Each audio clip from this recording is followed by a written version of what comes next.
Et voilà.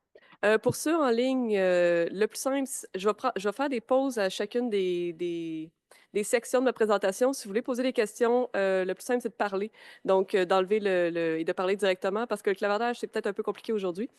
Donc, merci de l'invitation. Je suis très contente d'être parmi vous aujourd'hui pour parler de plan de gestion de données et de un peu gestion de données de recherche. Les deux vont ensemble. Euh, Ça, c'est un classique. On le teste? Ça marche?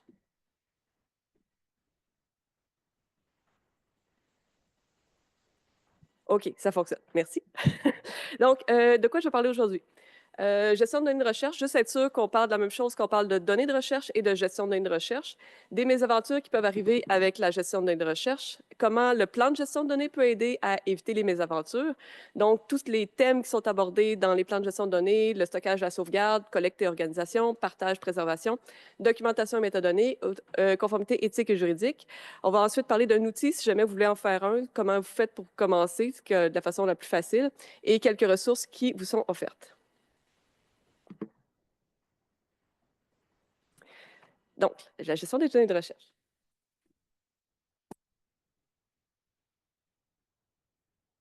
Vous voyez, old school. Les données de recherche, de quoi il s'agit selon vous? Là, j'ai besoin, et là, c'est le fun d'avoir des gens dans la salle parce que c'est beaucoup plus compliqué en ligne. Selon vous, un échantillon de terre, est-ce que c'est une donnée de recherche? À main levée, si c'en est une. Oui ou non? En fait, oui, levez la main. Non, levez-la pas. J'en comprends que c'est non. Un fichier Excel, est-ce que c'est une donnée de recherche? Avec quelque chose dans le fichier Excel, bien sûr, là. Donnée de recherche, pas? C'est un oui non convaincu, mais il y a du oui là-dedans. OK, c'est bon. Du code. Données de recherche, pas. À la main levée. Ah, c'est un oui un petit peu plus franc. OK, c'est bon. Un formulaire rempli. Est-ce que c'est une donnée de recherche? Ah, là, c'est clair. OK, oui. En fait, des données de recherche, ça pourrait être l'ensemble de ce qui a été mentionné. Parce que l'échantillon, des fois, est compris dans les données de recherche. Et je mentionne toujours ça parce que ça dépend à qui vous parlez. Donc, assurez-vous de parler la même langue quand vous parlez de données de recherche. Qu'est-ce que ça comprend? La plupart du temps, l'échantillon est exclu, mais il est parfois inclus. Dans la politique des trois organismes, dans leur tête, il est inclus. Donc, la définition officielle de la politique des trois organismes, c'est que c'est des données qui sont utilisées en tant que source principale à l'appui d'une enquête technique ou scientifique, d'une recherche, de travaux d'érudition, de pratiques créatives et qui sont utilisées comme des éléments de preuve dans un processus de recherche ou qui sont communément acceptés au sein de la communauté de recherche, comme nécessaire pour valider les conclusions et les résultats de recherche. Bref. La définition des données de recherche pertinentes est très souvent contextuelle et la détermination de ce qui compte comme tel devrait être guidée par les normes disciplinaires. C'est pour ça que ça change la définition et c'est pour ça aussi que si jamais vous parlez, disons, à un comité d'éthique, peut-être que leur définition n'est pas du tout la même que la mienne. Et c'est ce que j'ai découvert depuis que je travaille ici. Il y a bien entendu dans les données de recherche les données sensibles. À partir du moment où votre recherche comporte des données sensibles, ça vient teinter l'ensemble de la gestion qui va en être fait. Quand on parle de données sensibles, c'est les données personnelles, l'adresse, le nom, le numéro de téléphone, renseignements personnels, tout ce qui est aussi religion, données biomédicales, l'origine ethnique, bref, tout ça, c'est assez évident qu'est-ce qu'une donnée sensible. Mais il y a aussi tout ce qui est espèce en danger. Donc, dès que vous avez une espèce en danger, c'est aussi une donnée sensible. Donc, probablement, toutes les informations sur la géolocalisation ne seront pas des éléments à partager. Et par rapport au type de données à faire attention, il y a tout ce qui est la recherche par, pour et avec les premiers peuples. Qui comprennent, mais ça, je me doute que vous le savez, là, les Premières Nations, les Métis et les Inuits. La façon de percevoir la recherche est très différente. La façon de percevoir le monde est très différente, donc il faut en tenir compte. Tout ce qui est, en fait, c'est le relationnel est très important pour la plupart des communautés. Il y a tout un contexte historique que vous connaissez probablement qui a un impact énorme aujourd'hui. On s'entend que la recherche autrefois avec les communautés, c'était vraiment pas fait correctement. Tout le côté légal aussi qui est à prendre en considération. Il faut voir cette recherche-là comme fait de nation en nation. Les types de données aussi sont importants à considérer. C'est pas juste les données qui sont avec les communautés comme telles, mais si c'est fait sur le territoire, ça doit être aussi considéré comme des recherches en lien avec les données autochtones. Et tout ce qui est gestion de la recherche, c'est à co-construire dès l'idéation du projet. Un plan de gestion de données devrait être écrit avec la communauté concernée quand on parle de recherche avec les premiers peuples. Il y a plusieurs principes qui viennent avec ce type de recherche-là. Mais le but, c'est pas d'utiliser les grands principes, c'est juste que quand on ne sait pas par où commencer, c'est un bon point de départ, mais le but, c'est de savoir qu'est-ce que la communauté veut et partir de là. Mais dans les grands principes, il y a les principes CARE, qui sont des principes internationaux rédigés par la Global Indigenous Data Alliance, qui signifie le C collectivement bénéfique, sauf que ce soit bénéfique pour l'équipe de recherche et la communauté concernée. Autorité de contrôle, il faut que la communauté ait toujours le contrôle sur ces données. Responsabilité, c'est la responsabilité de tous de s'assurer qu'on fait les choses correctement et que, disons que c'est une équipe de recherche qui n'est pas autochtone, s'assure que la communauté soit renseignée et soit au courant de ce qui se passe. Et l'éthique, ben, je pense que ce n'est pas nécessaire de faire un détail sur respecter l'éthique par rapport à ça. Dans le contexte canadien, on a aussi les principes PCAP, qui est propriété, contrôle, accès, possession. Ça a été développé par et pour les Premières Nations. Donc là, quand on parle de Premières Nations, on ne parle pas des Métis, on ne parle pas des Inuits. Dans ces principe-là, il y a une formation détaillée, ça vous tente de la suivre. C'est quand même assez intéressant, de 6 heures. C'est de faire attention aux détails. Comme je disais, c'est de partir de la communauté, de voir ses besoins, de voir ce qu'elle veut. Et après ça, on retourne à savoir qu'est-ce que les grands principes nous disent et de toujours travailler à la plus petite échelle possible. Enfin, par rapport à ça, la recherche par, pour et avec les Inuits. Il y a eu dans leur stratégie nationale en matière de recherche, la GDR est le domaine prioritaire numéro 4. Fait que c'est carrément inscrit dans leur stratégie en matière de recherche. C'est bien sûr l'accès propriété et contrôle par les Inuits, parce qu'un des défis que cette communauté-là vit, ben, ces communautés-là, je devrais dire, c'est de ne pas être intégré avec les autres données des peuples autochtones. Donc, de savoir c'est quoi qui les concerne eux et non pas, OK, ben, les peuples autochtones en général. Et ça, c'est quelque chose avec lequel qu'ils tentent de régler aujourd'hui. Et là, il est marqué pour l'Inuktitut, mais il y a aussi toute la question des langues autochtones. Donc, si vous travaillez avec une communauté, est-ce qu'il faut aussi penser à traduire dans la langue de la communauté? Donc, la gestion des données de recherche comme telle, ça, c'est la définition utilisée pour décrire l'intendance des données de recherche sur leur structure, l'organisation et leur maintenance.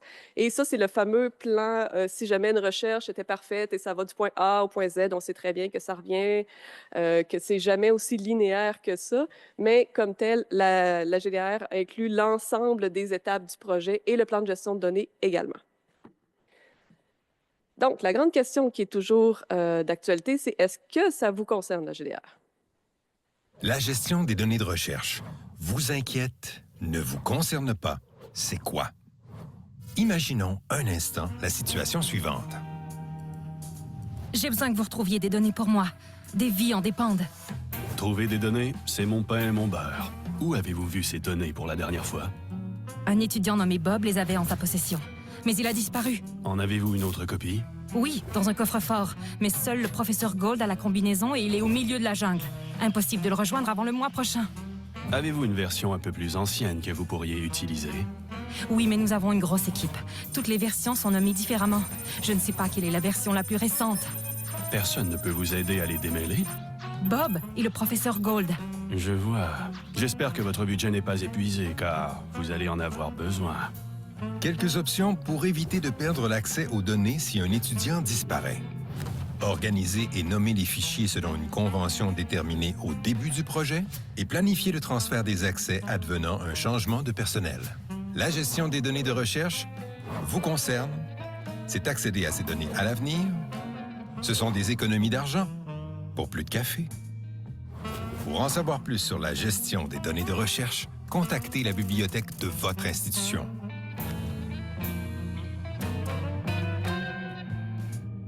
Désolée pour le son, j'ai trouvé comment le baisser maintenant. Donc, en gros, la gestion de recherche, à partir du moment où vous faites une recherche, un projet de recherche, vous avez des données et vous faites de la gestion de recherche. Donc, la fameuse politique que j'ai mentionnée au début sur des trois organismes, les IRSC, CRSH, CRSNG, la politique est sortie en mars 2021 et qu'est-ce qu'elle dit par rapport à la gestion de recherche? Il y a 3 piliers. Et la stratégie SNL, ne vous concerne pas, ça concerne les établissements qui ont à gérer des fonds de recherche, donc l'Université Laval. Le but, c'était d'avoir une stratégie pour dire comment est-ce qu'elle va soutenir la communauté de recherche pour faire la GDR. Le deuxième pilier, c'est le plan de gestion de données. Et c'est de ça dont je viens vous parler aujourd'hui. Les plans de gestion de données ont commencé à être obligatoires pour certains programmes de financement en hiver 2023. C'est commencé très petit, on est encore très limité dans les programmes, mais éventuellement, l'ensemble des programmes vont exiger un plan de gestion de données. Et finalement, l'obligation de déposer ces données. Donc, d'avoir ces données de recherche dans un dépôt de données, c'est une obligation qui est à venir possiblement en 2026. Donc, ça, c'est quelque chose qu'on voit venir et auquel il faut penser. Donc, les programmes fédéraux qui exigent un PGD, je ne les ai pas tous listés ici, mais vous avez les liens. Comme vous voyez, c'est quand même assez limité et il n'y en a pas beaucoup qui vont être ajoutés cette année. Et beaucoup de plans, de programmes qui exigent un PGD actuellement, c'est des gros programmes. Les plus petits, moins. Et présentement aussi, ils ne sont pas évalués. Donc, il faut qu'il y en ait un, mais ils ne sont pas encore évalués, sauf certains du côté des IRSC. Donc, avant d'aller plus loin, on revient avec les données de recherche, à savoir, c'est une question à main levée, dans le contexte d'une recherche, est-ce que les éléments suivants sont des données de recherche? Est-ce qu'un échantillon de terre est une donnée de recherche? Oui ou non? Oui, levez la main, selon vous. Ah, c'est bon, j'en ai plus. Ça dépend. Mais oui, ça peut être considéré comme une donnée. L'enregistrement d'une histoire orale, donnée de recherche, pas. Ah, c'est assez uniforme. Oui, effectivement, c'en est une. Un dossier médical, dans le contexte d'une recherche, bien sûr. Aussi assez généralisé, effectivement. Réponse à un sondage en ligne. Facile. Oui. Un tableau dans un musée. Oui, non. Ah, j'ai un oui, deux oui. C'est un autre cas de ça dépend. C'est exactement le même cas de l'échantillon de terre, bien qu'on s'entend qu'on ne prendra pas le tableau pour le mettre quelque part, mais c'est considéré comme une source, ça peut être considéré comme une donnée de recherche. Est-ce que vous avez des questions là-dessus ou on passe aux mésaventures? Oui. Oui. Si on prend l'exemple de l'échantillon de terre, Oui. j'ai 260 échantillons. Non, c'est un excellent point et c'est effectivement pour ça que je parle toujours de savoir de quoi on parle quand on parle de données de recherche. Quand on parle de dépôt de données, c'est numérique. Oui. Mais il y a toute la question des banques de données qui peuvent être des banques d'échantillons. Fait qu'effectivement, ça peut rentrer comme un. C'est pour ça que dans le plan de gestion de données, ça peut être inclus dans le plan de gestion de données qu'on dit comment on va gérer nos échantillons de terre, qui ne sera pas effectivement dans Borealis. C'est très bon point. Donc, les mésaventures. Qu'est-ce qu'on veut éviter quand on fait un plan de gestion de données? Entre autres, l'impossibilité de reproduire un résultat. Ça, je sais que ce n'est pas toujours dans toutes les disciplines, mais les fameuses rétractations parce qu'on n'est pas capable soit d'accéder aux données de recherche, qu'on n'est pas capable de refaire une recherche qui a été publiée, ça, c'est quelque chose qu'on vise à éviter. La perte des données. La situation que vous voyez à droite, d'avoir son ordinateur sur une table avec absolument personne autour. Moi, je le vois souvent à la bibliothèque. Et à chaque fois, j'espère qu'il n'y a pas l'ensemble, justement, d'une recherche qui est sur cet ordinateur-là, uniquement sur l'ordi. Donc, on essaye d'éviter d'avoir ces données à un seul endroit ou d'avoir les données sur deux endroits. Donc, si on les a sur l'ordinateur et sur la clé USB et que c'est à notre maison, par exemple, et il y a une catastrophe, un feu, une inondation, on perd les deux, on perd tout. Donc, c'est une des choses qu'on vise à éviter. Disons qu'on a nos backups sont partout, c'est super, on ne perd pas nos données, et est-ce qu'on est capable de les retrouver? Si ça fait 10 ans que la recherche est terminée, est-ce que vous allez être capable de retrouver vos fichiers? Est-ce que, ça c'est un exemple réel de mes dossiers, coordonnées mal chaussées, donc est-ce que je sais vraiment c'est lequel bon fichier entre backup 2, je ne sais pas, puis bref, est-ce que vous allez trouver le bon fichier que vous allez chercher 10 ans plus tard? Disons que vous le trouvez, votre fichier, vous l'avez protégé, vous l'avez trouvé, est-ce que vous allez être capable de l'ouvrir? Si jamais c'est, encore là, c'est un vrai exemple, un fichier WordPerfect, est-ce que vous êtes capable de l'ouvrir aujourd'hui, votre fichier WordPerfect? Fichier PDF, vous pensez, ah, un PDF, c'est sécuritaire. Ça ne veut pas dire qu'il va ouvrir votre PDF. Là, c'est sûr que les disquettes, vous êtes tous très jeunes, ça m'étonnerait que vous ayez encore des disquettes, mais ça reste que le support, le format aussi peut causer problème, même s'il est protégé et que vous savez où il est. Et finalement, vous avez tout réussi ça, vous avez réussi à l'ouvrir. Est-ce que vous allez le comprendre? Est-ce que vous allez voir l'information pour comprendre votre fichier? Si jamais vous n'avez qu'un fichier Excel, par exemple, les fameux classiques fichiers Excel, et que vous avez une information comme IKNG, est-ce que vous savez ce que ça veut dire? J'espère que oui, parce que sinon, ça peut poser problème. Donc, on rentre vraiment dans le PGD. Comment est-ce que ça permet d'éviter ces mésaventures-là?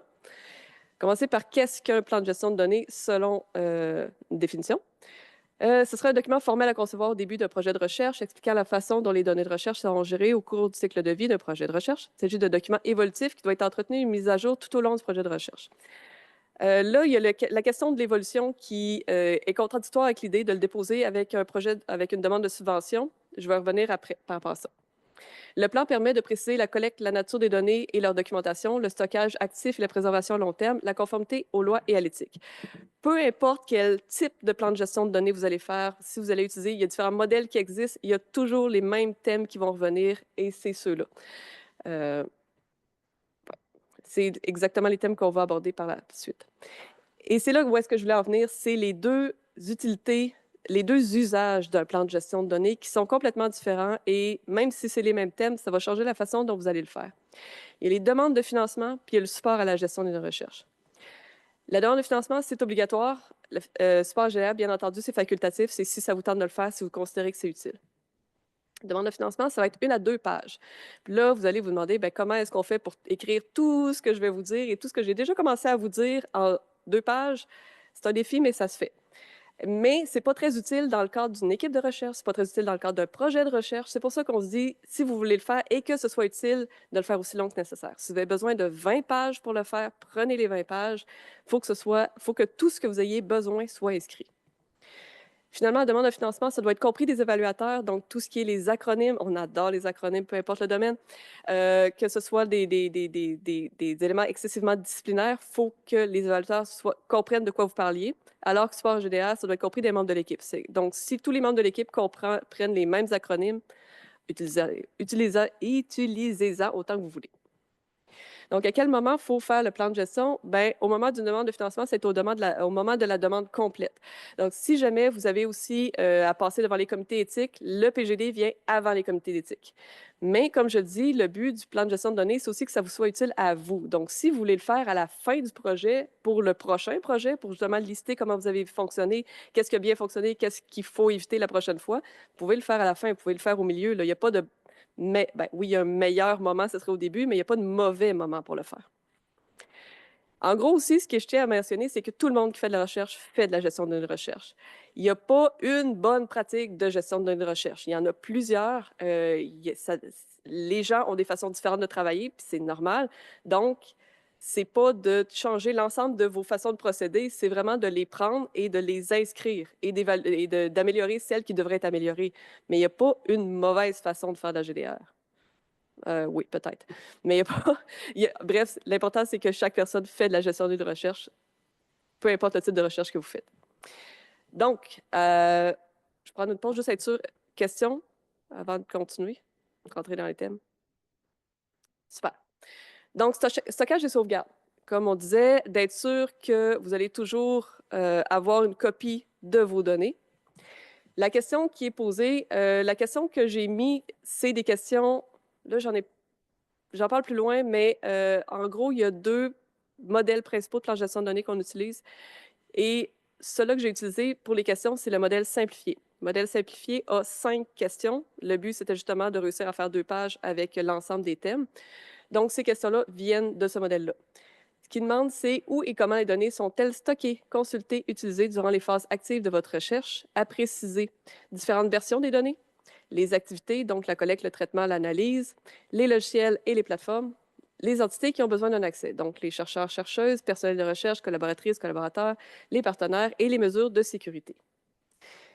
Les méthodes de sauvegarde, évidemment, pour prévenir la perte de données. Qu'est-ce qu'on cherche à savoir quand on parle de stockage et sauvegarde? C'est où sont physiquement les données pendant la recherche et comment les gens vont pouvoir y accéder selon les lieux où sont les données. Donc, où sont enregistrées les données actives? Comment elles sont sauvegardées? Comment sont partagées les données dans l'équipe? Puis, est-ce qu'il y a des questions de sécurité à prendre en considération? Quand je parlais de données sensibles, justement, là, on rentre dans les questions de sécurité. Ou peut-être aussi que vous avez des cas de sécurité de la recherche, justement, des données qui pourraient être mal utilisées ou utilisées autrement. Donc, ça, c'est quelque chose aussi à prendre en considération quand on parle de stockage et de sauvegarde. Et ce qu'on veut éviter, c'est ça. Donc, d'avoir des sauvegardes, mais au même endroit, d'avoir des catastrophes, d'avoir des vols, d'avoir le cyberattaque. Il y en a vraiment de plus en plus. Ça aussi, c'est à considérer. Il faut vraiment faire attention à avoir des backups et à protéger nos données. Donc, les ressources auxquelles vous avez accès par rapport au stockage sauvegarde à l'université, en fait, quand on parle de ce thème-là, on parle souvent de la règle 3-2-1. La règle 3-2-1, c'est 3 copies, 2 supports différents, un emplacement différent. Euh, Quand on parle de données sensibles, des fois, on contrevient un peu à cette règle-là parce que ça se peut qu'on n'ait pas 3 copies, justement pour protéger les données. Et l'autre élément important à mentionner, c'est qu'à partir du moment où vous utilisez le cloud, le nuage, vous réglez déjà l'ensemble de ces critères-là. Parce qu'avec le nuage, vous avez vos 3 copies, parce que le nuage, 3 quarts du temps, il y a beaucoup, beaucoup, beaucoup de backups. 2 supports différents, ben, disons, vous avez votre ordinateur et le nuage. Et un emplacement différent, ben, votre nuage, oui, il est à quelque part, mais il n'est pas avec votre ordinateur. Les sauvegardes, le but, c'est de les automatiser. Vous pouvez le faire à la main, mais idéalement, c'est de les automatiser pour éviter des oubliés et d'avoir une stratégie incrémentale, donc d'avoir uniquement les changements, parce que si vous utilisez surtout des grosses, grosses données, ça se peut que de changer à chaque fois vos données, ce soit beaucoup plus long, mais vous pouvez le faire aussi. Là, c'est vraiment, moi, je pense que l'idéal, c'est juste d'avoir une sauvegarde automatisée, ça serait bien. Ce qui est disponible pour la communauté de recherche à l'université, c'est bien sûr le OneDrive que vous devez connaître, Valeria, et vous avez aussi accès à Calcul Québec. Données sensibles, comme je disais, qu'est-ce que vous allez faire pour protéger vos données sensibles? Est-ce qu'elles vont être cryptées? Est-ce qu'il va y avoir est-ce qu'ils vont avoir des mots de passe pour y accéder? Est-ce qu'ils vont être format papier et dans un classeur, ce qu'on voit souvent? D'autres ressources aussi et d'autres conseils par rapport à ça, ne jamais partager des données par courriel. Même s'ils ne sont pas sensibles, ce n'est pas une bonne pratique de partager par courriel pour différentes raisons. Vous avez l'option d'utiliser justement des emplacements pour le partage avec des OneDrive ou par le biais des serveurs, ou vous pouvez utiliser d'autres services comme WeTransfer, Dropbox, Google Drive, par contre, pas pour des données sensibles. Ce que je tiens à mentionner par rapport à ça, c'est par rapport à ces services-là, ça fonctionne quand même très bien. Par contre, je ne sais pas si vous savez, mais les données, à partir du moment où elles sont sur un serveur, c'est les lois qui s'appliquent selon l'emplacement du serveur. Donc, si ces services-là utilisent des serveurs qui sont situés aux États-Unis, bien, c'est les lois des États-Unis qui vont s'appliquer sur vos données. Et vous n'avez pas votre mot à dire par rapport à ça. Donc, c'est pour ça qu'on insiste autant au sujet des serveurs canadiens, souvent, parce qu'on sait que ça va être les lois canadiennes qui vont s'appliquer sur ces serveurs-là, donc sur vos données. C'est pour ça que si vous avez des données sensibles, évitez tous ces services-là, tous ces outils-là, c'est vraiment à ne pas utiliser. S'assurer de garder un accès dans une équipe. Si jamais vous avez une équipe de travail et c'est quelqu'un qui a mis l'ensemble des données sur lesquelles vous travaillez sur son OneDrive, si la personne doit s'absenter pendant un mois, assurez-vous de pouvoir conserver l'accès parce que si vous êtes bloqué, ça peut être un problème. Donc ça, c'est toujours de penser, OK, ben au moins d'avoir un backup de personnes qui ont un accès pour pouvoir continuer à travailler. Et aussi, si jamais vous avez des questions, on a le bureau du numérique en recherche qui va pouvoir répondre pour toutes les questions de stockage, de sécurité, de partage, pour que ce soit fait dans les règles. Donc, un exemple qui pourrait être utilisé, vous avez vos données sur le OneDrive, vous avez votre sauvegarde dans le nuage. Vos données sensibles sont dans un espace sur le OneDrive, mais elles sont bloquées à tous sauf vous. Et vous avez aussi une sauvegarde cryptée. Là, j'ai mis une clé USB. C'est peut-être pas la meilleure idée clé USB, là, mais c'est juste de figurer disons, un disque dur externe mais qui est aussi crypté. Vous pouvez avoir aussi donné accès à une partie des données dans votre OneDrive à un membre de l'équipe qui a, lui, une sauvegarde sur son ordinateur. Vous pouvez faire un partage avec un autre établissement. Il peut avoir une sauvegarde ailleurs aussi, des données sur un disque dur externe, sur Valeria ou tout autre, j'allais dire contenant, tout autre espace qui vous convient. Est-ce qu'il y a des questions par rapport au stockage et à la sauvegarde?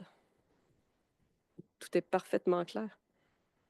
Ou peut-être que vous faites déjà les choses parfaitement correctement. Oui, oui.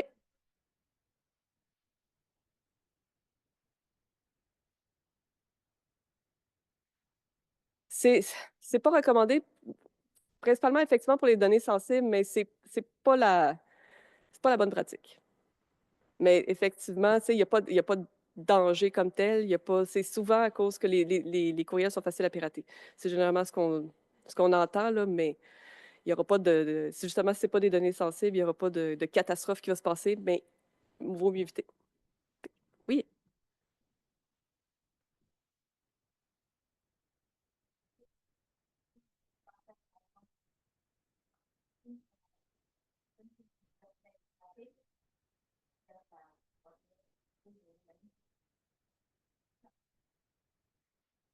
Je viens de penser que les gens en ligne n'entendent pas les questions. Si quelqu'un a été piraté, ça n'affectera pas son compte OneDrive parce que ça, il faudrait pirater le système de l'université.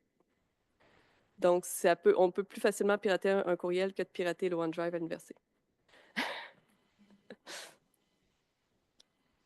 Parfait. Donc, on va passer à la collecte et l'organisation, qui est un domaine un peu plus facile à comprendre et à répondre aux questions en lien avec le plan de gestion de données. La question est assez simple. C'est uniquement d'écrire les données recueillies, générées ou acquises, tout simplement. C'est pour ça que j'ai aussi mis les directives. Constituez vos données de recherche, les informations recueillies, observées, générées ou acquises pour valider vos résultats de recherche.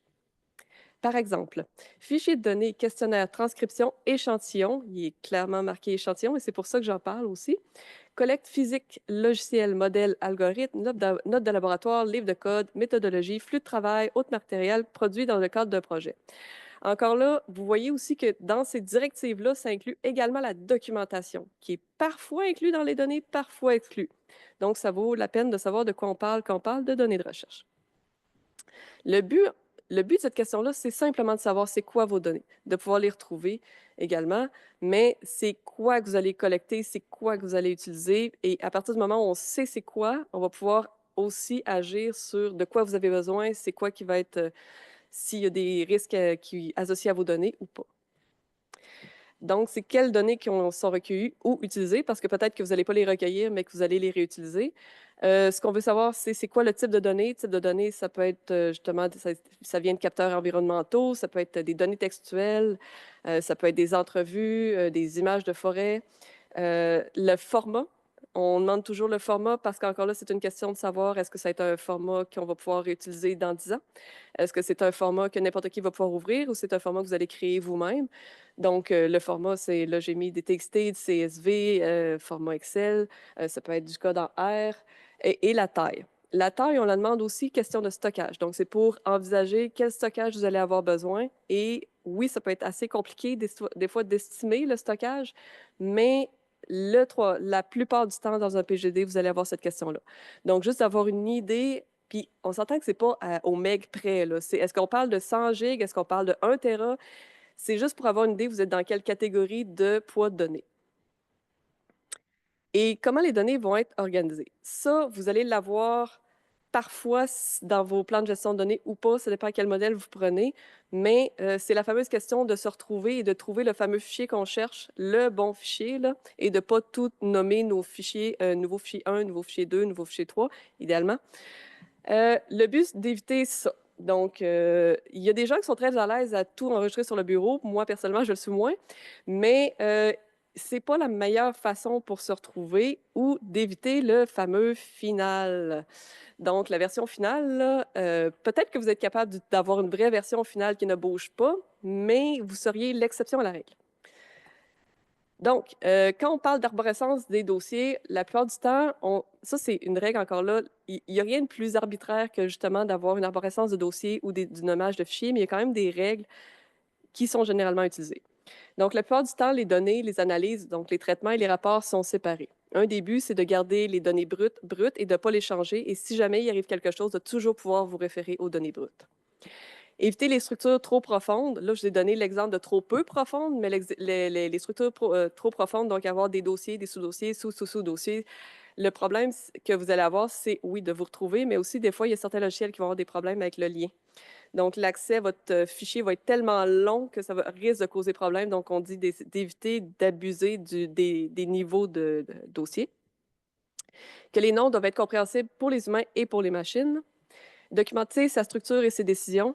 Ça, c'est encore là quelque chose d'excessivement difficile à faire, surtout au début du projet. On a une certaine idée, ensuite, c'est sûr que les choses changent puis on doit s'adapter, mais de le documenter, ça nous permet de nous comprendre nous-mêmes. Si on est dans une équipe, d'avoir toute la même structure, d'avoir tout le même nom de dossier et de l'alimenter au fur et à mesure que des éléments qui vont changer. Respecter les structures établies aux communes. Encore là, si vous êtes dans un laboratoire qui a déjà des structures, si vous êtes dans une équipe, de respecter, de ne pas réinventer la roue. Par rapport au versionnage des fichiers, d'établir une convention de versionnage ou des outils de contrôle, soit que vous utilisez Git ou Subversion. Pour distinguer les versions d'un même fichier, ajouter une mention et les numéroter, ça, c'est simplement, vous pouvez utiliser le V1, V2, V3 comme vous voulez, mais c'est d'être sûr que vous savez comment vous allez versionner vos fichiers. Et si jamais vous utilisez une fameuse version finale, ben, si vous modifiez votre version finale, commencez avec un nouveau document. Repartez d'un document, faites pas version finale, version 1, s'il vous plaît, ça va être beaucoup plus difficile à comprendre. Et le but, c'est d'éviter d'écraser toujours l'original. Le point important dans le versionnage que je veux mentionner, c'est par rapport à OneDrive. Vous avez certainement remarqué que OneDrive fait des enregistrements automatiques. Il y a à peu près, j'oublie toujours, c'est 89 ou 99 versions auxquelles vous pouvez remonter dans OneDrive, ce qui est à la fois pratique et pas pratique. Parce que si vous voulez retrouver la version 50, ça peut être un peu compliqué à retrouver. Si vous voulez une version en particulier à remonter, c'est pénible. Donc, quand vous avez une version auquel vous voulez vous référer, forcez l'enregistrement. Créez une version pour éviter de vous baser sur OneDrive et remonter les 89 versions pour essayer de trouver celle que vous voulez. Donc, ça, c'est à la fois utile, comme je dis, mais quand vous avez vraiment besoin d'une version, n'hésitez pas à l'enregistrer pour pouvoir en faire une image. Donc, un résumé de ce qui est le nommage et versionnage. Les noms qui devraient être lisibles par les humains et les machines. Établir la convention de nommage et versionnage pour qu'elle vous soit utile à vous. C'est ça le plus important. Vous retrouver, exactement. Et si vous avez besoin de ressources, parce que là, je ne vous ai pas rentré dans les détails, donc évitez les accents, évitez les espaces et tout ça, mais il y a quand même des règles générales qui peuvent vous éviter quelques ennuis par rapport à ça. Est-ce qu'il y avait des questions sur vous retrouver, stockage, pas le stockage, le nommage, versionnage, organisation? Oui, oui. Est-ce que vous connaissez GitHub? C'est une question sur Git. OK. C'est en fait, c'est une façon de faire que la version de base qu'on utilise, mettons, les données ne bougent pas et qu'on a à côté toutes les modifications qu'on fait sur les données. Fait qu'on peut remonter, si on décrit correctement, on peut voir toutes les modifications qu'on fait. Fait que c'est pour ça que ça, c'est pour des gens, surtout pour des gens qui codent, pas nécessairement, mais quelqu'un qui ne l'utilise pas, ça peut être justement d'utiliser les versions plutôt. C'est beaucoup plus facile, beaucoup plus naturel que d'aller faire des choses comme ça. C'est plus pour ceux qui sont habitués. Donc, pour les autres, donc on rentre dans le partage et la préservation, qui est théoriquement 50 de mon temps, mais la GDR prend un petit peu plus de temps. Donc, la question que vous allez avoir, c'est quels sont les plans pour la gestion à long terme et le dépôt et la diffusion de vos données lorsque seront conclues les phases actives de votre recherche. Donc, on a terminé la recherche. Qu'est-ce qu'on va faire avec les données? Il faut établir et décrire les plans applicables à toutes les versions de données, donc brutes, maîtresses, donc c'est les versions à analyser, publiées, déposées, toutes les activités et curations, préservation, conformité éthique et publication, et aux logiciels et aux plateformes. Le but de cette question-là, c'est de savoir qu'est-ce qui va être déposé, sous quelle forme, à quel endroit, avec quel droit et pour combien de temps. C'est quelles les données qui vont être partagées, ça se peut qu'il n'y en ait pas, mais s'il y en a, c'est avec lesquelles ça va être partagé de quelle façon. Quand on parle de partage, on parle surtout de dépôt de données, donc on parlait de Borealis tantôt, c'est une des options. Si ce n'est pas possible, parce que ça peut très bien ne pas être possible, on parlait des recherches faites avec les communautés autochtones, ça se peut très bien que le partage ne soit pas possible, mais il faut le justifier, pourquoi ce n'est pas possible. Si les données vont être détruites dans quelles conditions? Si les données sont justement dans OneDrive, est-ce que les 89 versions vont être supprimées? Est-ce qu'il faut des logiciels, du code, des scripts ou des métadonnées pour continuer à accéder aux données? Parce que ça, c'est bien beau d'avoir le fichier, mais si on a le fichier WordPerfect, est-ce qu'on va pouvoir l'ouvrir dans 10 ans? Ou un fichier que vous avez créé vous-même? Tout ça pour dire qu'est-ce qui doit accompagner votre fichier pour que vous puissiez l'utiliser plus tard. Qu'est-ce qu'on veut éviter par rapport à ça? La gestion des données de recherche vous inquiète, ne vous concerne pas. C'est quoi? Imaginons un instant la situation suivante. Tu l'as trouvé? Oui, Bob me l'a lancé avant de se faire kidnapper, mais... Vite, donne-moi les données.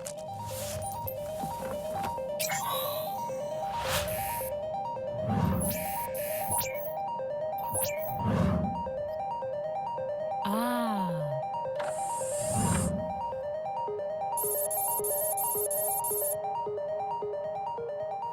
Au moins, le CD était bien identifié. Quelques options pour préserver ces données. Choisir un format pérenne et ouvert pour éviter la corruption et garder plus d'une copie des données de recherche sur plus d'un support. La gestion des données de recherche vous concerne? C'est aussi la préservation. Vous protège contre les extraterrestres. Pour en savoir... Quand on parle de partage-préservation, ce qui revient souvent, c'est d'utiliser des formats de fichiers pérennes plutôt que des formats un peu, par exemple, des formats avec des logiciels très propriétaires ou qui changent souvent de version, qu'on n'est pas capable de, qui ne sont pas rétrocompatibles. Justement, les formats 3D, c'est des formats complexes. Les formats en lien avec l'architecture aussi, c'est des formats assez complexes à préserver et à rouvrir plus tard. Mais quand on parle de fichiers pérennes, c'est pas nécessairement d'avoir des fichiers qui sont... Vous allez entendre souvent des fichiers non propriétaires et ouverts. Moi, je vois plus sur le ouvert que non propriétaire parce qu'un fichier Excel, je pense que dans 10 ans, on va être capable de l'ouvrir encore, même si c'est un fichier propriétaire. Donc, d'y aller avec des formats qu'on va pouvoir réutiliser plus tard. De supprimer les données inutilisables, le but, c'est pas de déposer l'ensemble de ce que vous avez, c'est de déposer ce qui va être possible de réutiliser. Donc, si vous déposez des données, mais que personne ne va jamais pouvoir faire quoi que ce soit avec, ça ne sert à rien de les préserver. De mettre des données dans des dépôts fiables et reconnus. Il y a des dépôts qui sont des dépôts, mais que vous voyez que le site n'a pas été changé depuis 20 ans, ça se peut qu'il n'existe plus dans 10 ans. Donc, le but, c'est d'avoir une organisation solide derrière le dépôt. Si vous avez besoin de plus d'informations, on a la page à l'université sur les dépôts. Et si vous avez des questions, directement contactez l'adresse GDR. L'adresse GDR, je ne mets pas mon adresse personnelle tout simplement pour éviter que si je ne suis pas là, que vous ayez toujours une réponse. Et des exemples de dépôts de données. Le dépôt institutionnel à l'Université Laval, c'est Borealis. Son nom officiel, c'est Borealis, le dépôt Dataverse canadien. Je ne fais pas de présentation sur Borealis aujourd'hui, mais si vous voulez en savoir plus, n'hésitez pas à me contacter. On a aussi un dépôt de données géospatiales qui s'appelle GeoIndex. Le GeoIndex, c'est une bonne et une mauvaise chose. C'est une bonne chose parce que ça permet de bien géoréférencer des données. Et dans certains cas, c'est beaucoup plus pratique de les avoir sur une carte. Le problème avec GeoIndex, que je dis toujours, c'est que c'est un peu une boîte noire. Donc, c'est pas visible à l'externe. On peut trouver des données qui sont dans Borealis. On ne peut pas trouver des données qui sont dans GeoIndex, à moins d'être dans GeoIndex. Mais c'est un problème connu qu'on essaye de régler. Il y a aussi le dépôt canadien qui s'appelle le dépôt fédéré des données de recherche. Il a été conçu pour des données massives à la base. L'ensemble des chercheurs et chercheuses qui sont rattachés à un établissement de recherche ont accès au DFDR. Par contre, la communauté étudiante n'y a pas accès, ce qui est le cas du Borealis. Borealis, tout le monde y a accès. On s'assure que tout le monde puisse déposer. Il y a des dépôts généralistes que tout le monde peut utiliser sans aucun problème et de façon totalement gratuite. On propose souvent Zenodo ou SF. Il y a beaucoup d'espace, il y a beaucoup de gens qui les utilisent. C'est des dépôts qui sont très bien conçus avec des bonnes communautés derrière.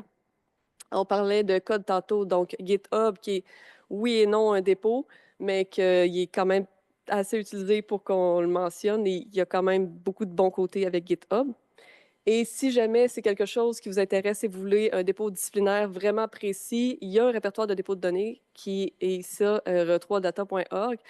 Le problème, c'est quand vous cherchez dedans, vous avez énormément de dépôts. Il y a plus que 2600 dépôts de référencés. Et quand on en cherche un, on tombe avec 25 de dépôts qui ne sont plus actifs. Donc là, c'est très long de faire le ménage là-dedans. Si vous voulez un dépôt disciplinaire, c'est plus simple de me contacter. On va voir avec vous qu'est-ce qui vous convient le mieux que de faire la recherche, mais je vous le propose quand même parce que peut-être que c'est quelque chose qui vous intéresse d'aller voir qu'est-ce qui existe. Est-ce que vous avez des questions sur cette section-ci? Oui.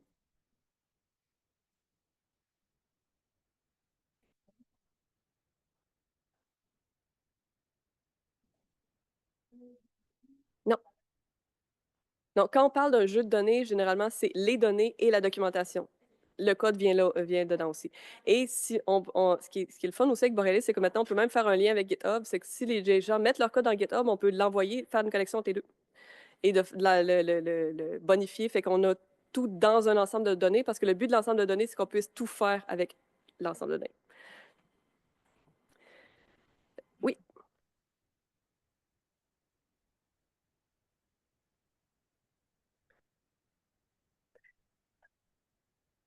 C'est une très bonne question. La question est sur combien de temps on doit conserver les données.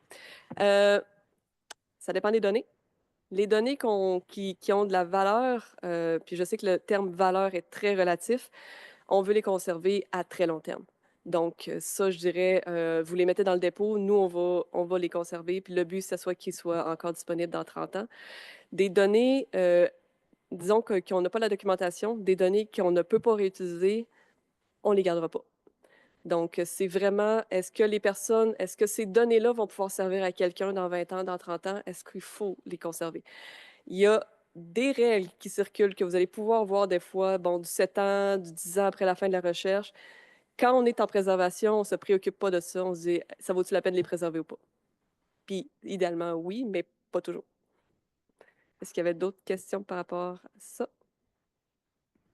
Parfait. On va embarquer dans la documentation et les métadonnées. La question que vous allez avoir, comment allez-vous consigner vos données pour qu'elles soient faciles à lire et à interpréter correctement tout au long du processus de recherche? S'il y a lieu, précisez quelles seront les normes de données et ou de métadonnées appliquées dans le cadre de votre projet. Le but, c'est de comprendre les données tout au long de la recherche, faire en sorte que n'importe qui, et le n'importe qui, c'est surtout vous, puisse comprendre les données maintenant et plus tard.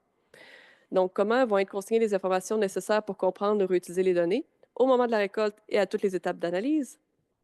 Et la documentation, ça, je suis certaine que vous le connaissez encore là mieux que moi, peut prendre diverses formes, donc les dictionnaires de données, les livres de code, les fichiers lisez-moi, notes de laboratoire ou des notes prises sur le terrain, du code, la syntaxe, des guides d'utilisation.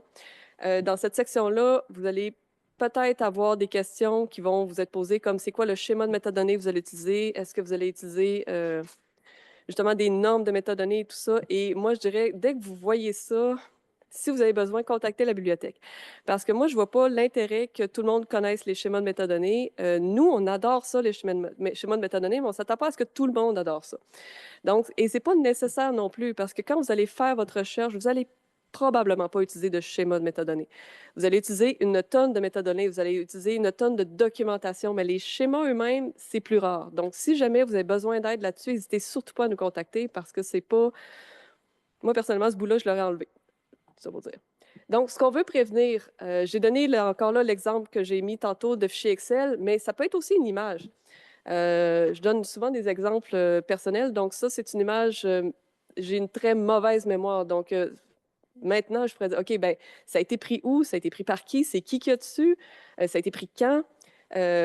Si vous prenez des photos avec votre téléphone, peut-être que vous avez l'expérience, vous exportez vos photos et tout ce qui est métadonnées, donc toutes les informations qu'il y avait dessus disparaissent, on ne sait pas où est-ce qu'ils s'en vont. Donc, c'est très difficile de savoir après ça comment les réutiliser. Donc, si jamais vous avez des images, c'est exactement le même principe qu'un fichier Excel. Il faut le documenter pour pouvoir garder les informations. Là, je parle d'une image, mais ça peut être un document vidéo, ça peut être justement un échantillon. C'est vraiment de pouvoir le comprendre maintenant et plus tard. Donc, les ressources qu'on a là-dessus, tout ce qui est documentation, guide de codification pour les sondages, guide d'entretien pour les entrevues, cahier de laboratoire. On a un exemple de Lisez-moi, si jamais vous voulez voir de quoi ça a l'air. C'est de voir aussi si vous êtes encore là en équipe ou c'est dans un laboratoire, est-ce qu'il y a déjà des directives, des protocoles qui sont établis? Une auto-formation, mais il y a juste le chapitre sur la documentation et les métadonnées, donc des exemples de justement cahiers de laboratoire qui sont utilisés, de guides de codification, comment ça peut fonctionner, surtout des dictionnaires de données aussi. Et quand on parle de normes, on a toujours l'impression que c'est très compliqué, les normes. Encore là, aussi, ça dépend des disciplines, mais il y a des normes super simples à utiliser. Si vous avez besoin de noms, GeoName, ça nous permet de savoir c'est quoi le vrai nom qui est utilisé pour un endroit. Donc, ça, c'est très simple à utiliser. Ou des coordonnées géographiques. Je vous ai mis Bounding Box qui permet de facilement avoir des coordonnées géographiques. Et la fameuse norme pour les dates, donc ISO 8601, donc d'avoir le année, mois, jour. Si vous n'utilisez pas cette norme-là, ben, de le prendre en note parce que c'est toujours la question, OK, vous mettez le mois ou vous mettez le jour en premier. Fait que ça, c'est quand on parlait de documenter ces façons d'écrire des noms, d'écrire, mais c'est le même principe pour des variables, mais de savoir comment vous écrivez une date est fondamental.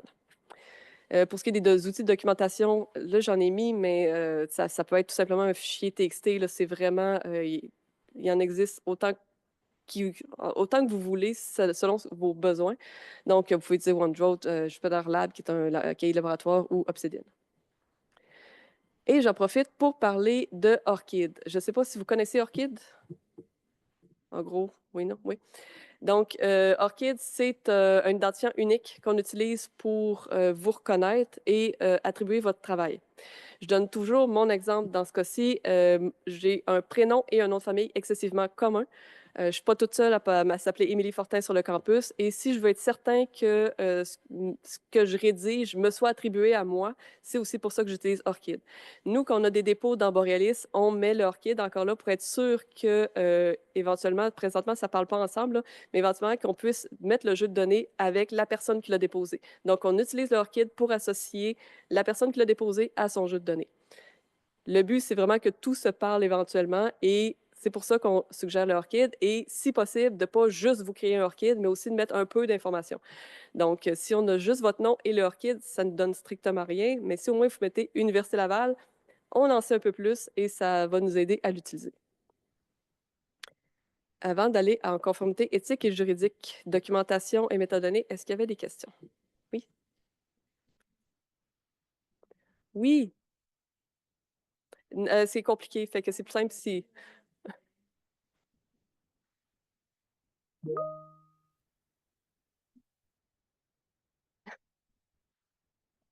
sont présentés à ces données sous forme numérique, mais on a vu au début que les échantillons physiques seraient des données. Quelles sont les ressources pour la préservation des échantillons physiques, demandant plus d'attention comme le sol, les eaux, l'ADN, etc. Ils sont collectés et générés en ligne. C'est une très bonne question et c'est une question à laquelle je n'ai pas de réponse. Parce que les échantillons, s'il y a du support universitaire pour les échantillons, je ne les connais pas. Je sais que la bibliothèque n'en offre pas et c'est vraiment un cas particulier, mais je vais quand même poser la question et si jamais j'ai une réponse plus tard, j'écrirai à tous ou à la personne avec qui j'ai communiqué pour revenir là-dessus parce qu'effectivement, comment préserver un échantillon, c'est une bonne question. Fait que merci de m'avoir bloqué en ligne. Ça faisait. C'est toujours challengeant des questions du genre. Il n'y avait pas d'autres questions avant que je continue? Parfait. Conformité éthique et juridique. Donc, on revient à la question du plan de gestion de données. Quelles sont les considérations éthiques, juridiques ou commerciales applicables à votre projet et à vos données? Vos travaux concernent ou impliquent-ils des savoirs et communautés autochtones, des sujets humains, des instruments ou aspects commerciaux ou légaux ou encore des partenariats ou des données qui amènent un grand potentiel de risque? Là, on parle vraiment du côté sécurité de la recherche. Le but, c'est de savoir est-ce qu'un soin particulier doit être accordé aux données si la recherche comporte des données sensibles ou des données associées à des contraintes juridiques et commerciales. Donc, comment les données sensibles vont être protégées? Quelles lois et règlements doivent être considérés? Est-ce que des ententes ou des contrats ou de la création de nouvelles technologies? Le but, c'est vraiment de vous protéger et de protéger vos données. Et d'éviter d'avoir, là, c'est sûr que normalement, vous n'irez pas en cours, mais d'avoir des ennuis par rapport à ça, avoir des plaintes ou des problèmes qui reviennent avec vos données. C'est ce qu'on veut éviter. Donc, tout ce qui est contrat, transfert de données ou de technologie, on a Bureau de liaison Université Milieu qui s'en occupe. À partir du moment où vous faites des ententes avec d'autres établissements, que justement vous voulez utiliser des données qui appartiennent à une autre université, ça vaut la peine de leur parler. Pour tout ce qui est transfert de données, il y a un niveau de complexité qui est assez présent. Si vous avez des ententes avec des compagnies ou avec des particuliers aussi, ça vaut la peine de voir avec eux, est-ce qu'on a besoin des contrats? S'il y a des contrats, comment les respecter? Utilisation des données existantes ou des licences, on a le bureau du droit d'auteur qui s'en occupe. Toute la question des licences, c'est tout un monde quand on parle du côté de données. Donc, comment les utiliser, comment les respecter, comment en mettre si jamais vous avez justement un dépôt et que vous voulez mettre des licences si jamais vous voulez en savoir plus. On parle souvent des Creative Commons. Borealis propose d'office des Creative Commons. Si jamais vous voulez utiliser une autre licence, c'est possible aussi. Si jamais vous avez des travaux qui sont faits avec les premiers peuples, les communautés autochtones, je vous ai mis notre contact du côté recherche en lien avec ces recherches-là. Bien entendu, si vous avez des participations humaines, ça va être les comités d'éthique. Et si jamais vous avez besoin de sécuriser vos données sur l'infrastructure numérique, je reviens avec le bureau du numérique en recherche qui sont là pour ça. J'aurais fini pour l'éthique et juridique. Je sais que c'est un gros morceau résumé très, très vite, mais justement, est-ce qu'il y a des questions ou... Non, tout va bien. Donc, on finit légèrement avec l'outil de réaction si jamais vous voulez faire un plan de gestion de données. On a l'Assistant PGD. L'Assistant PGD, c'est un outil en ligne que vous pouvez utiliser pour rédiger un plan de gestion de données. C'est accessible à tout le monde. Vous pouvez vous connecter avec votre courriel de l'Université Laval. Vous pouvez utiliser votre courriel personnel. Vous pouvez utiliser la connexion. Vous pouvez même vous connecter avec Orchid. Il y a la connexion institutionnelle aussi qui fonctionne. Il y a des modèles de plans de gestion de données qui sont bilingues. Donc, si vous voulez le remplir en anglais pour une demande en anglais, il n'y a aucun problème. Euh, la- Vous pouvez utiliser à peu près n'importe quelle méthode de connexion. Par contre, je vous recommande d'utiliser, quand vous allez être rendu là, d'avoir l'organisme Université Laval. Pourquoi? Parce que si vous choisissez Université Laval, vous allez avoir accès au modèle institutionnel, ce que vous voyez dans le bas. Ce que vous ne verrez pas apparaître si vous choisissez une autre institution, mais vous allez avoir d'autres modèles peut-être avec une autre institution. Et c'est généralement le modèle qu'on recommande, le modèle institutionnel, parce qu'il va y avoir des ressources institutionnelles qui vont être listées dans ce modèle-là, ce qui n'est pas le cas des autres modèles. Par contre, c'est un modèle qui a 28 questions. Mais les 28 questions, on les a mis les plus rapides à répondre possible. Donc, il y en a beaucoup qui sont à cocher, avec des cases à cocher. Et le but étant de le remplir le plus rapidement possible. Mais là, vous avez l'histoire du 2 pages qui revient en tête. Si jamais vous avez une demande de financement, c'est pour ça qu'il y a le modèle simplifié avec les 5 questions, qui est normalement plus rapide à répondre. Mais son problème avec ces 5 questions-là, c'est que les questions sont des fois très longues ou très obscures. Mais c'est quand même plus facile de réduire votre plan de gestion de données à ce moment-là. Donc, le modèle de base, le modèle que je vous parlais avec le modèle additionnel aussi, on revient avec les mêmes thèmes qui sont abordés, qu'on a abordés tantôt. La collecte de données, la documentation, le stockage, la sauvegarde, la préservation, partage, réutilisation, responsabilité et ressources. Ça, on ne l'a pas abordé, mais c'est justement un des points qui disparaît du modèle simplifié. C'est tout simplement de s'assurer, quand on parlait de si quelqu'un quitte le groupe, est-ce qu'il y a toujours quelqu'un qui va avoir accès aux données? Si jamais c'est un projet de recherche, le chercheur principal s'absente, est-ce qu'il y a quelqu'un qui prend la relève? C'était ça qui était dans cette section. Ben, c'est ça qu'il y a dans cette section-là. Conformité éthique et juridique. Donc, de quoi ça a l'air? Là, j'ai pris l'exemple du modèle institutionnel. Vous avez toujours une description de la section, de quoi elle va parler. Vous avez la question elle-même. Comme j'ai vu, ça, c'est le modèle institutionnel parce qu'on a des choix de réponse. On a mis aussi le plus possible des exemples de réponses. Donc, si vous ne savez pas trop comment répondre à telle question, on a essayé de mettre des exemples. Et on a les directives, comme je mentionnais. Vous avez le U-Laval qui apparaît, donc c'est des directives spécifiques à l'université. Ce qui est pratique aussi avec l'assistant PGD, c'est que vous avez une section commentaires. Donc, si vous êtes plusieurs à remplir le plan de gestion de données, bien, au lieu de vous écrire directement, vous pouvez écrire tous vos commentaires à côté et pouvoir les échanger comme ça. Ce qui m'amène à vous dire enregistrer assez souvent parce qu'il est tannant pour ça. Vous avez toujours un bouton enregistrer, puis il ne le fera pas pour vous si vous ne l'enregistrez pas. Donc, vous pouvez enregistrer le plus souvent possible, juste pour éviter de rien perdre. Vous avez aussi une option télécharger. Si ça ne vous intéresse pas d'utiliser l'assistant PGD, vous pouvez le télécharger vide et le remplir sur Word. Là, vous avez le format PDF, mais il y a beaucoup, beaucoup, beaucoup de formats. Il y a le format Excel aussi, si ça vous tente. Donc, il y a moyen de télécharger. Et il y a aussi l'onglet « Demander des commentaires ». Ça, si jamais c'est quelque chose qui vous intéresse, vous cliquez sur « Demander des commentaires ». On reçoit un courriel dans la boîte GDR. On va vous écrire, juste être sûr que vous n'avez pas cliqué le bouton par erreur. Et on va vous envoyer ensuite des commentaires sur votre plan de gestion de données.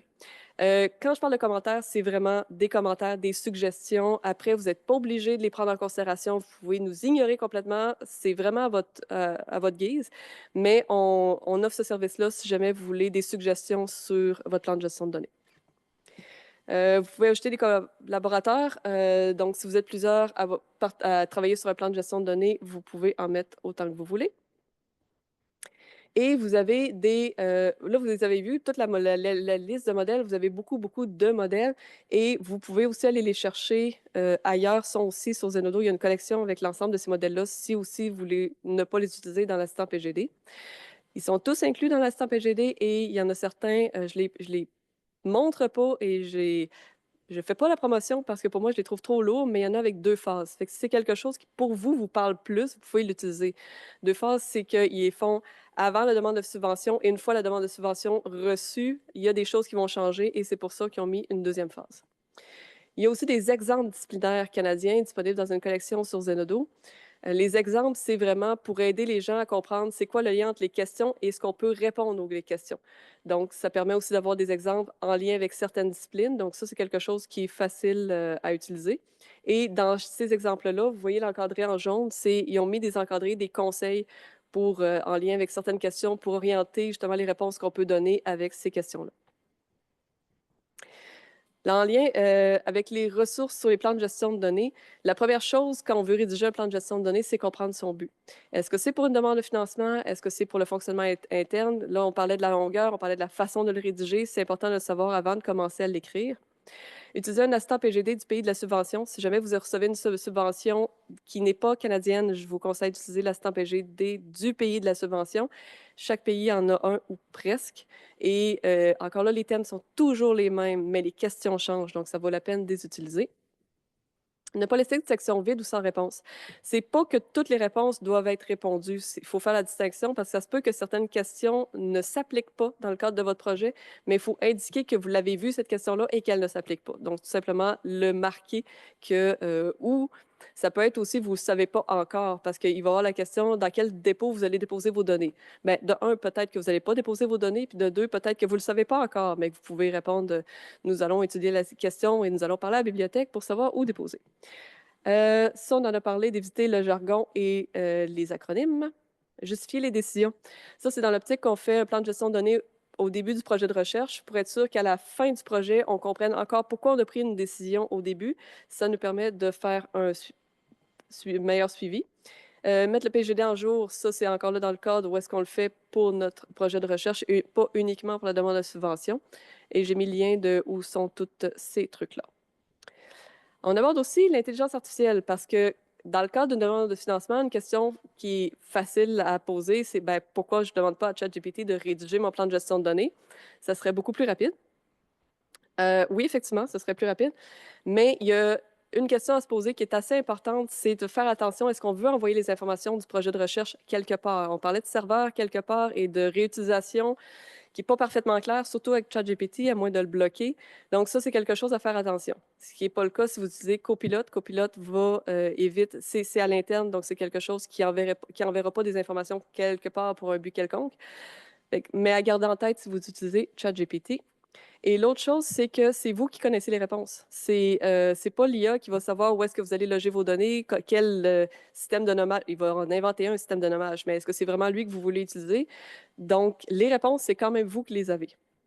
Il y a aussi de la difficulté à suivre un modèle. Donc, si vous envoyez rentrer un modèle dedans et vous lui demandez de le suivre ou lui dites respecter 2 pages, ça se peut que ce ne soit pas parfait. Donc, ça, c'est quelque chose à vérifier. La décision, c'est vraiment libre à vous de le faire ou pas. Il n'y a présentement pas de restriction par rapport à ça. Et dans un cadre où est-ce qu'on pense qu'il faut justement avoir un plan de gestion de données de 2 pages, ça peut aider à résumer un plan de gestion de données. Mais le rédiger au complet, à moins de vouloir vraiment du n'importe quoi, c'est impossible de demander à 100% à l'IA de le faire. Petite parenthèse sur l'IA, si jamais vous l'utilisez, juste les ressources que nous, on offre à la bibliothèque, donc les formations aussi qui sont offertes par rapport à ça. Je ne rentrerai pas dans les détails là-dessus, mais si jamais c'est quelque chose qui vous intéresse. Les ressources sur les plans de gestion de données et les événements, je voulais mentionner pour les révisions de PGD qui sont disponibles. Donc, je vous mentionnais pour les commentaires, mais c'est pas nécessairement passer par l'assistant PGD. Vous pouvez m'écrire aussi directement. On a aussi la semaine des données à cœur qui s'en vient la semaine prochaine. Si c'est quelque chose qui vous intéresse, j'ai mis le lien ici. Et les pages qui peuvent être intéressantes par rapport au PGD, donc à la bibliothèque, au VRCI et aux universités du Québec. Enfin, les ressources générales donc, de l'Alliance de recherche numérique qui ont des ressources, vu que c'est l'Alliance qui gère l'assistant PGD, ils ont des ressources de formation. On a des capsules, chaîne YouTube, un webinaire et, oui, je l'ai mis, l'équipe des premiers peuples, mais le webinaire aussi, c'est quelque chose qui vous intéresse. C'est un webinaire très intéressant sur les données autochtones. Et il est vraiment très, très bien fait, donc c'est pour ça que je l'ai joint ici à cette présentation.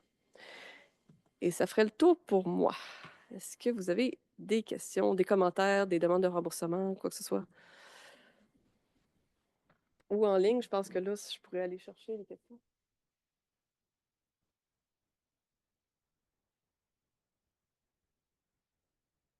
J'ai vu une question sur est-ce qu'utiliser Teams, c'est correct? Teams, oui, Teams est connecté. Derrière, on a le système universitaire. Donc, oui, il n'y a pas de problème d'utiliser Teams.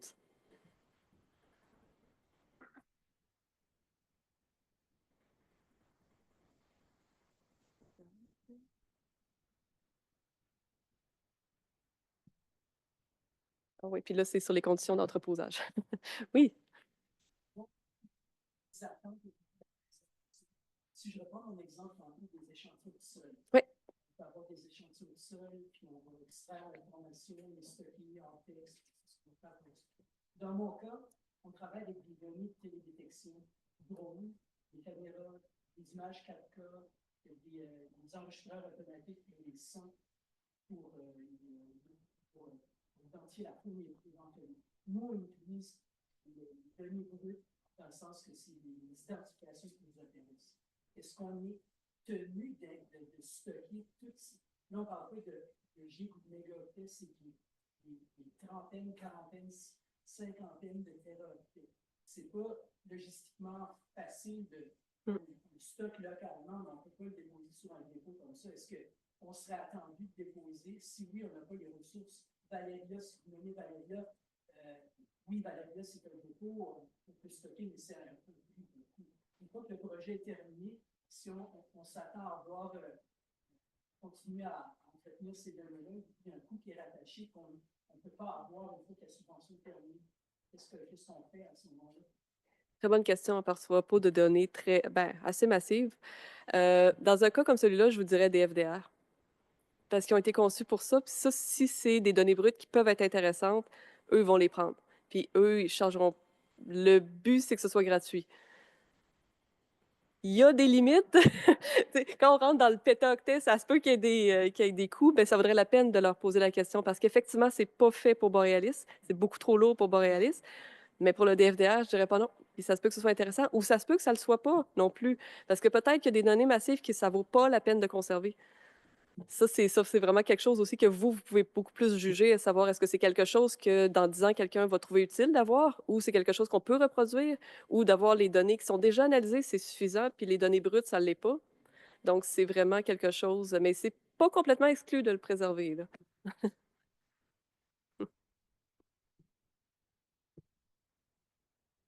Pas d'autres questions?